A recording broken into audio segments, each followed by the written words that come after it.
Welcome back to Real Talk with Sarasota's luxury waterfront specialist, Roger Pettingell. Happy summer, Roger. You know, I do like summer. It's a little bit of a time it's a little downtime sometimes. You know, we can take some vacation time. Mm-hmm. I would say it's a great time to sharpen the sword. You know, that's when I go to different seminars or I've spoken to some realtor groups, you know, kind of get new ideas, get fresh for the coming season. Right. Yeah, it's a good time. It is. Any trends that you're seeing emerging this time of year? You know, I'm looking back. I keep a journal, so I can look back to last July and see what was happening.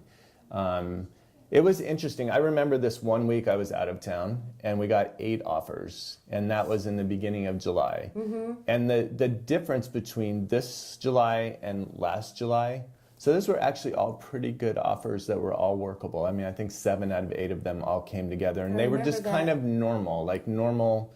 You know, it wasn't a frenetic purchase. You didn't see like multiple offers, but you saw, we were still, you know, I think the market was still rising. Inventory was lower, just kind of more normal. So what I'm seeing now, equally, July was also very busy with showings. It was. For a summer. You know, I'm going to couch that to say for a summer we saw, you know, quite a bit of activity. And we've actually seen quite a bit of offers, but fewer of them are coming together. The buyers are getting much more aggressive, and I've seen this as a national trend too, and Right. talking to other realtors. Inventory is coming up a little bit. In a seasonal area like ours, you still see a lot of people taking them off during the summer, so I wouldn't call that out as a big trend. One thing that is a crazy trend, I think, is we're seeing all these contingencies in offers. So I don't know what that means. Is it that buyers are less secure? There are a lot of financing contingencies, so those days of everything being in cash. Yeah. And that doesn't speak to that the buyer has less money now. It speaks to how great the mortgage rates are. Right. So they all want to get these mortgages, which that's totally fine. It makes a lot of sense to me, but the seller doesn't want to be on the hook for that contingency. So you probably, if you're that person getting that mortgage, you feel secure that you're going to get it. They put that contingency in just to really, I think, protect themselves through, you know, all the new regulations, and is something going to catch them, and now they've made this plan to buy it with a mortgage.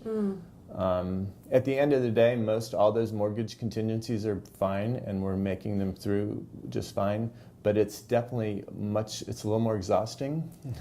It's exhausting for sellers. We really need to set the expectation that during the summer, you know, look for these low offers, look for these contingencies. If there's something we can, you know, work to get it together, we're going to do it, but it's probably going to take a longer period of time for it to happen. Yeah. We're really trying also on these, like we got on the Pokemon craze. We did last weekend with the open houses. So yeah. we're really searching for any new idea, and we literally had we set these lures. If you're in Poke, I know you're a big Pokemon fan. Pokemon. So to try to drive people to our open houses, really just to be creative, you know, jump on a craze and do something. You know, we got 20 people at our open house on Bird Key in, you know, July and summertime. So anything we can do to, you know, drive some new business, get some excitement going, we're working on. Great. Summertime is good for that. We hope that you're enjoying your summer. For more information on Roger's business, we hope that you'll visit us at bestsarasotarealestate.net. See you next time on Real Talk.